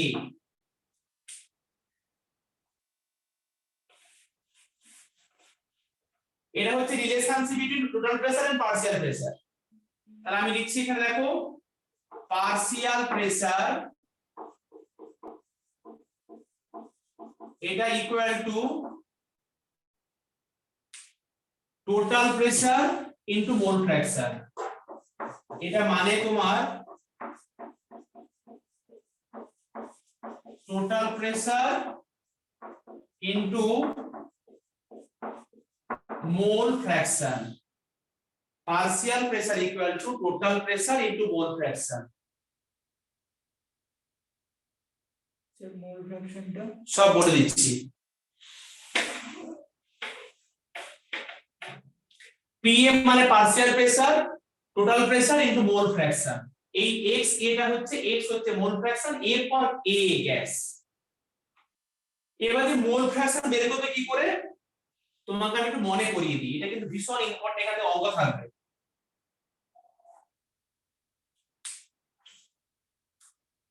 ধরো তোমাকে আমি বললাম যে এখানে হচ্ছে একটা গ্যাস রেখেছি, এখানে A গ্যাসটা আছে তোমার হচ্ছে 2 মোল, B গ্যাস তোমার সেখানে আছে 3 মোল, আর সেখানে বললাম C গ্যাস সেখানে আছে 4 মোল। তাহলে এই A এর মোল ফ্র্যাকশন কত? তাহলে তিনটে গ্যাস এখানে রাখা আছে, আমার টোটাল গ্যাস হচ্ছে তিনটে। তাহলে আমি যদি বের করি x হচ্ছে মোল ফ্র্যাকশন, A ইকুয়াল টু, তার মানে টোটালটা কত? 4 + 3 + 2, টোটালটা হচ্ছে 4 + 3 + 2, তার রেসপেক্টে কতটা x আছে? A আছে 2, তাহলে 2 / কত গো এটা? 9। এটা হচ্ছে মোল ফ্র্যাকশন। বুঝতেছো? মানে টোটাল যে গ্যাসটা তার মোল নাম্বার নিচে, উপর হচ্ছে ওই মোলটা, এটা হচ্ছে মোল ফ্র্যাকশন।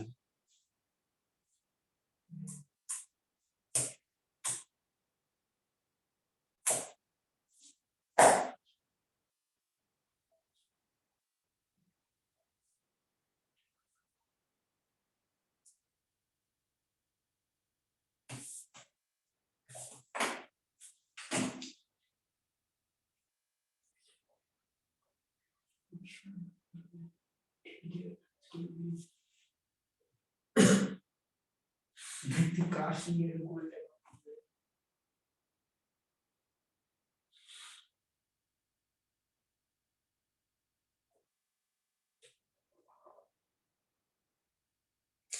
বুঝতে পেরেছো?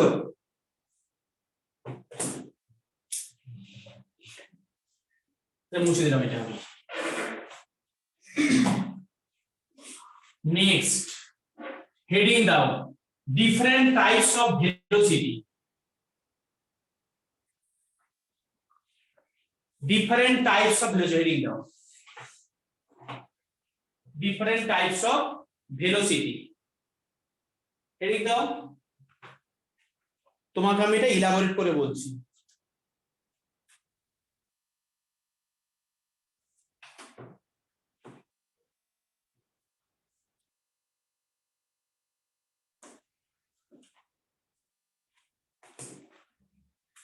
তার মধ্যে তোমাকে আমি নাম্বার 1 পড়াচ্ছি ডিফারেন্ট ভেলোসিটির মধ্যে এভারেজ ভেলোসিটি। এভারেজ ভেলোসিটি এটাকে লেখা হয় CA দিয়ে, এটা মানে হচ্ছে এভারেজ ভেলোসিটি।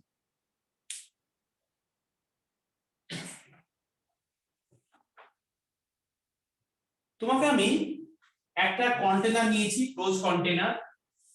ধরো এই কন্টেনারের মধ্যে N1 number of gas molecules আছে, তার ভেলোসিটি হচ্ছে C1। আমি C নিচ্ছি এখানে, V নিচ্ছি না। C মানে ভেলোসিটি, যেটা পরে E = mc² C নেওয়া হয়েছে, তখন C নিচ্ছি এখানে। প্রত্যেকটা মলিকুলের ভেলোসিটি সেমই হবে। একটা ক্লাসের মধ্যে কিছু স্টুডেন্ট 70% নাম্বার পেয়েছে, কিছু স্টুডেন্ট 60% নাম্বার পেয়েছে। সব স্টুডেন্ট ক্লাসরুমের মধ্যে আছে, একই ক্লাসে পড়ে, ক্লাস 11 এ, সবার নাম্বার একই না। কিছু স্টুডেন্ট আছে যেরকম পড়েছি আমরা, যাদের পার্সেন্টেজ ধরো C3, N1 number of molecules, এই কন্টেনারের মধ্যে একই গ্যাস আছে কিন্তু তার আবার ভেলোসিটি আলাদা আলাদা। সব ক্লাস 11 এই পড়ে, কিন্তু এ পেয়েছে 9, এ পেয়েছে 60, এ 30, এ ফেল করেছে, এরকম আছে। আমাদের বলছি N4 নাম্বার, সেখানে C4 মিটার পার সেকেন্ড ধরে বলছি ভেলোসিটি। N1 N2 N3 আর N3 N4 এর কারা gas মলিকিউলসের number, C1 C2 C3 C4 এরা কারা গ্যাসের ভেলোসিটি। তাহলে N1 N2 N3 N4 টা কি তোমরা বলতে পারবে? Number of gas molecules. মানে N1 number of gas molecules having velocity C1 meter per second, N2 number of gas molecules having velocity C2 meter per second, N3 number of gas molecules having velocity C3 meter per second, N4 number of gas molecules velocity C4 meter per second। লিখে এটা। এবার দেখো আমরা বের করব average velocity. কিভাবে বের করব এভারেজ বের করতে হয়? এভারেজ মানে হচ্ছে তোমার N1 into C1 plus N2 into C2 plus N3 into C3 plus N4 into C4, এটা divided by N1 plus N2 plus N3 plus N4। একে বলছি আমরা এভারেজ ভেলোসিটি, মানে এভারেজ বললাম সিম্পল জাস্ট। তুমি এখানে ডেটাগুলো পুট করে অঙ্কগুলো করতে পারবে। সেটা কি এরো? কোথায় একটা দাগ বসাইছি।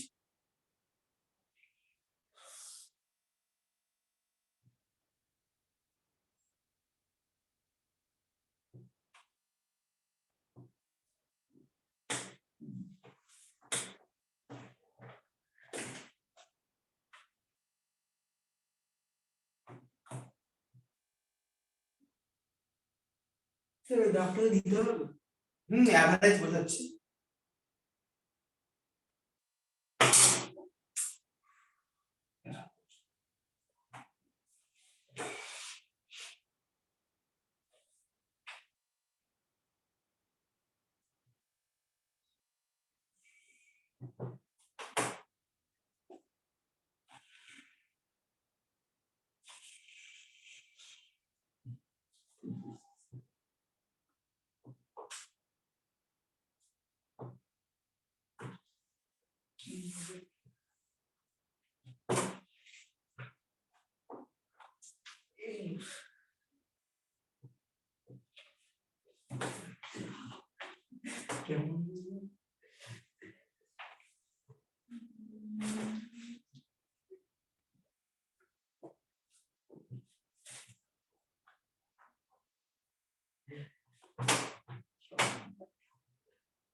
তোমরা অনেক রকম কথা বলনি, আমাকে বলো একটু। কথা নিয়ে হাসছে।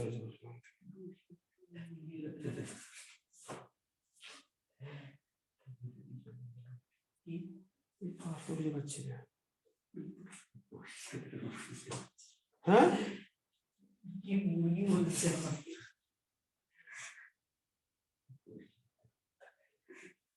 বলে বসিরহাটের মুরগি। এই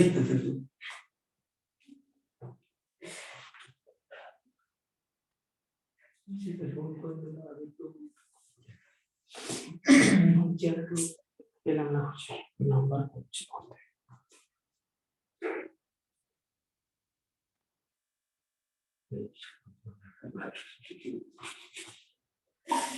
জয়েন করবো 8:15-তে। হ্যাঁ তোমরা সবাই দেখো এখানে আরেকটা ইকুয়েশন এখানে আছে তোমার, সেটা হচ্ছে c average equal to 8 RT by pi m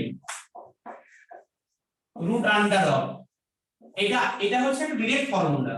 তুমি এখানে এক একটা পার্টিকুলার ভ্যালু পুট করে করতে পারবে, আর এখানে ডাইরেক্ট ভ্যালু পুট করে করতে পারবে।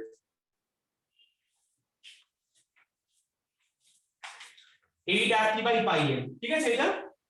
স্যার এমটা হ্যাঁ এমটা মলিকুলার মাস। m টা মলিকুলার মাস, pi হচ্ছে 3.4, r হচ্ছে গ্যাস কনস্ট্যান্ট, t হচ্ছে টেম্পারেচার।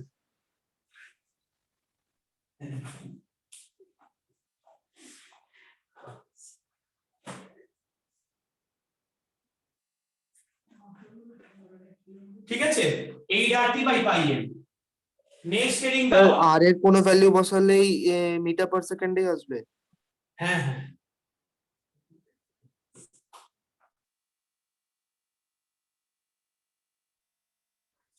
নেক্সট নাম্বার তোমাকে আমি বলছি, সেটা হচ্ছে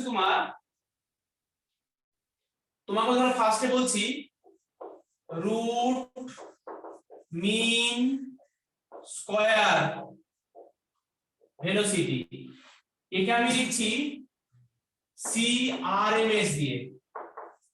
CRMS, RMS পুরো কথা কি? Root mean square velocity. আমি এটা বুঝলাম, এইটা কি পাই আমটা। দেখো আমি এই রুটে এঁকে দিলাম। আবার দেখো ফার্স্টে বলছি স্কয়ার ভেলোসিটি। ফার্স্টে কি আছে? Square velocity. দেখো স্কয়ার ভেলোসিটি মানে কি গো? মানে আমি n1 ইনটু c1 এর স্কয়ার করলাম, n2 আর c2 স্কয়ার করলাম, n3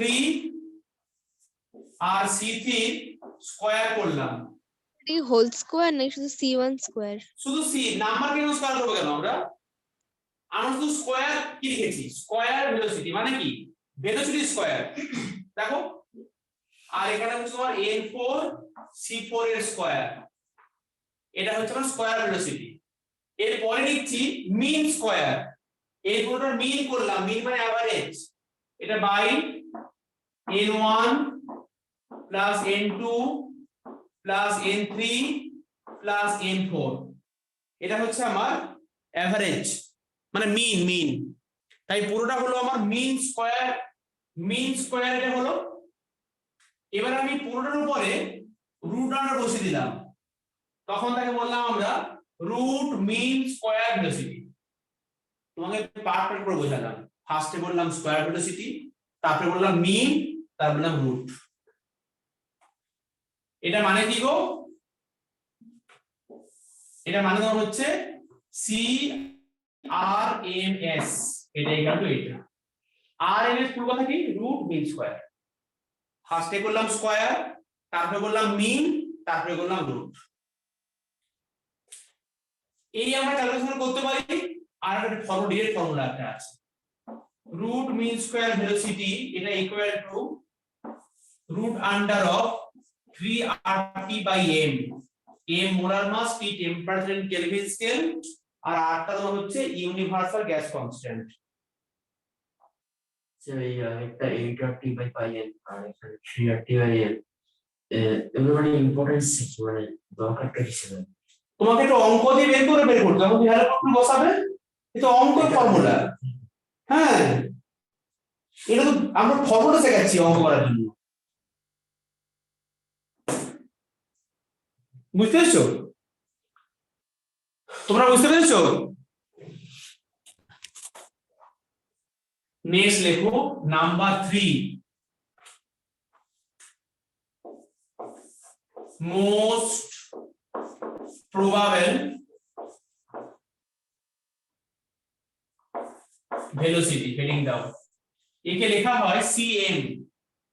M মানে মোস্ট প্রবাবল। তোমাকে এটা আমি শেখাচ্ছি ধরো আমার একটা গ্যাসের মধ্যে অনেকগুলো সেখানে গ্যাস মলিকিউল আছে, তার মধ্যে ম্যাক্সিমাম মলিকিউল এর ভেলোসিটি থাকে। সেটা আবার কি কথা? আমি ধরো একটা গ্রাফ ড্র করছি যে গ্যাসের ভেলোসিটির সঙ্গে ফ্র্যাকশন অফ মলিকিউল dn/n, এটা মানে কি গো? এটা মানে হচ্ছে ফ্র্যাকশন অফ মলিকিউল, মানে আমি একটা কোন পার্টকে নিয়ে কাজ করছি মলিকিউলস এর, এটা হচ্ছে ফ্র্যাকশন অফ মলিকিউল। আর এখানে আমি বলছি তোমাকে কার সঙ্গে গ্রাফ ড্র করব? ভেলোসিটির সঙ্গে। হ্যাঁ, তাহলে ভেলোসিটির সঙ্গে গ্রাফ ড্র করছি এখানে। তাহলে দেখো গ্রাফটা ধরো আমি এরকম করে পাচ্ছি, এটা মানে হচ্ছে তার মানে এই জায়গাটা দেখো ম্যাক্সিমাম মলিকিউল আছে এই জায়গাটায়। এটা মানে হচ্ছে এই দেখো dn/n মানে কি, n মানে কি, d মানে কি? আরে বাবা dn/n মানে হচ্ছে ফ্র্যাকশন অফ মলিকিউল। তুমি তো পড়বে এগুলো, ইন্টিগ্রেশন পড়াশোনা পড়বে, ক্যালকুলাস পড়ছো না এখন? তো এটা ফ্র্যাকশন, একটা ফ্র্যাকশন মানে পুরো ইন্টারেস্টে কত একটা কিছু পার্ট আমরা নিচ্ছি। এটা হচ্ছে এটা হচ্ছে আমার fraction of molecule, fraction of molecule. তাহলে এই dn/n এর সঙ্গে c হচ্ছে এটা আমার গ্রাফ, মোস্ট প্রবাবল ভেলোসিটি। কি এবার বলছি দেখো, আমি সেখানে গ্যাস মিক্সচার নিয়েছি, সেখানে বিভিন্ন গ্যাসের বিভিন্ন ভেলোসিটি আছে, but maximum number of gas molecules possesses some velocity. Maximum molecular velocity থাকবে, তাকেই বলছি আমরা মোস্ট, এই যে পয়েন্টটা, একেই বলছি আমরা মোস্ট প্রবাবল ভেলোসিটি। মানে এখানে যে ভেলোসিটি তাকে আমরা বলছি না মোস্ট প্রবাবল, এখানেও বলছি না, কিন্তু যেখানে হাইয়েস্ট মলিকিউল যে ভেলোসিটি অ্যাকোয়ার করছে তাকে বলছি মোস্ট প্রবাবল ভেলোসিটি। ধরো আমার একটা ক্লাসের মধ্যে অনেক স্টুডেন্ট আছে, আমরা সেই ট্যালি মার্ক করে নাম্বার বের করি, সেখানে দেখা যাচ্ছে যে 60% 62% নাম্বার পেয়েছে প্রায় 90% স্টুডেন্ট, 90% স্টুডেন্ট 62% নাম্বার পেয়েছে। এটা মানে কি গো? এটা মানে হচ্ছে ম্যাক্সিমাম স্টুডেন্টের এরকম পার্সেন্টেজ পেয়েছে, আর বাকি 2% 99% পেয়েছে। তো এই যে দেখো ম্যাক্সিমাম নাম্বার অফ মলিকিউলস এর যে ভেলোসিটি পাচ্ছি তাকে বলছি আমরা মোস্ট প্রবাবল ভেলোসিটি। সেটা কিন্তু কোনো এক্সপ্রেশনে বলতে তোমাকে পারবো না n1 n2 পুট করে, কারণ হচ্ছে তোমার একটা ডিফারেন্ট ভ্যালুতে ডিফারেন্ট সেখানে হবে। তাই এখানে একটা ফিক্সড ইকুয়েশন লিখে দিই আমি, cm = √2RT/m। এইটুকু লিখতে পারলাম, কিন্তু ওই c1 সেটা লিখতে পারবো না, কারণ এটা একটা প্রবাবিলিটি। একে বলছি আমরা মোস্ট প্রবাবল ভেলোসিটি। তোমাকে এই মোস্ট প্রবাবল নিয়ে আমি আবার নেক্সট ক্লাসে কন্টিনিউ করব। স্যার পাই এম না শুধু এম হবে? Only m, 2RT/m √. স্যার পাইটা কেন হলো না? এটা তো ফর্মুলা, ডেরিভেশন আছে, ডেরিভেশন শেখাই দিলাম, জাস্ট ফর্মুলা শিখিয়ে দিলাম, ডেরিভেশন লাগবে না, ফর্মুলা এসে অঙ্কগুলো করবে। ঠিক আছে, তোমরা বাড়িতে এইটুকু পড়বে, আমি তোমাদের জন্য প্ল্যান বানাচ্ছি, সবকিছুই সব ঠিকঠাক করার জন্য তোমাদের সঙ্গে। তোমরা এখন 11-এ পড়ো, 11-এর সিলেবাস আমার শেষ বললাম হয়ে যাবে কমপ্লিট। আমি তারপরে তোমাদেরকে চেপে চুপে এমসিকিউ প্র্যাকটিস করাবো, সবকিছু করাবো আস্তে আস্তে। ঠিক আছে।